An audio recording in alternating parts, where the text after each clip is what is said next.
मेरठ के चर्चित सौरभ हत्याकांड के बाद अब बागपत में एक शख्स को अपनी पत्नी और उसके प्रेमी से जान का खतरा है। मामला थाना छपरौली क्षेत्र के टांडा गांव का है, जहां रहने वाले इरफान ने थाने पहुंचकर पत्नी और उसके आशिक के खिलाफ मुकदमा दर्ज कराया है। शादी करीबन 20 साल हो गए और 3 बच्चे हैं सर। अब क्या चाह रहे हैं? नहीं सर, मैं उसको रख के मरूंगा थोड़ा। सर आप देखिए ना, मेरठ में अलीगढ़ में किसी घटना हो रही सर, आके वो मेरे को मार काट देगी। मेरे 3 बच्चे, इनको कौन देखेगा सर? कम से कम मैं जिंदा रहूंगा, अपने बाल बच्चों को पाल पोस तो ले।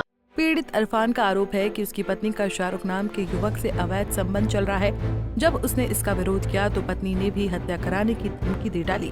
वहीं शाहरुख ने इरफान को टुकड़े टुकड़े कर नदी में बहा देने की धमकी दी है। इरफान ने पुलिस को बताया कि वो दिन रात डर के साए में जी रहा है। उसे डर है कि कहीं उसके साथ भी सौरभ हत्याकांड जैसा हाल ना हो जाए। सर मैं बाहर कपड़े का काम करता था सर। मेरे को जब मैं लौट के आया सर, तो मेरे को कुछ जानकारी मिली इसके बारे में।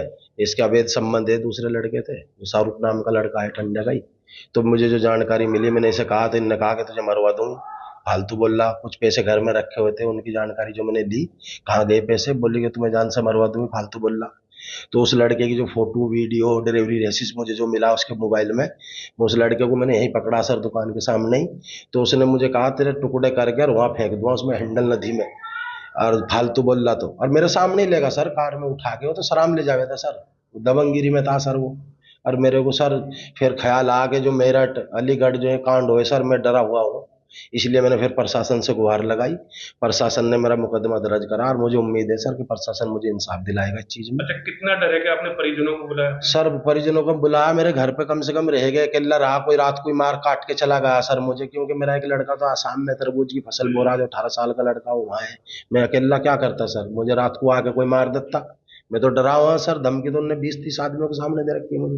अच्छा इरफान, ये आपकी पत्नी का जो प्रेम प्रसंग है, ये कब पता लगा? ये मुझे सर अभी जब मैं वहां से काम पे से आया, मुझे जब भी जानकारी हुई। वैसे मोहल्ले में पहले से पता था, लोग डरते उसके बतावे नहीं थे सर। इरफान का कहना है कि पत्नी अब उसे छूने तक नहीं देती और कहती है कि उससे बदबू आती है, खाना भी नहीं देती।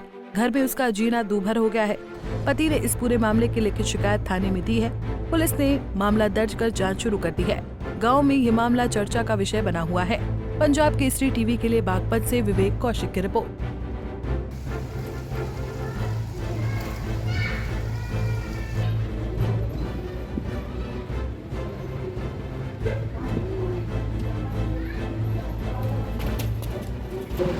वीडियो है इसकी मेरे साथ में। हाँ